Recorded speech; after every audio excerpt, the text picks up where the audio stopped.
அம்மாவேல் பிடித்த தம்பிக்கு தான் அண்ணனாகி வாராரு வெற்றி காணும் துதிக்கையினை தூக்கி கொண்டு வாராரு வெள்ளையான உள்ளங்களில் வீட்டிருக்க வாராரு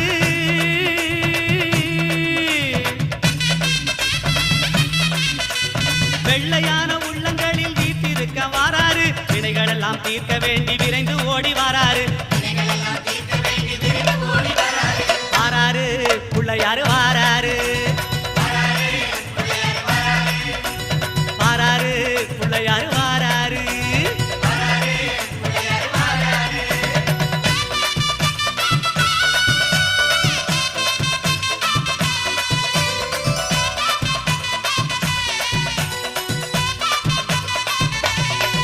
அம்மா பார்வதியால் பெற்றெடுத்த பாலகனாய் வாராரு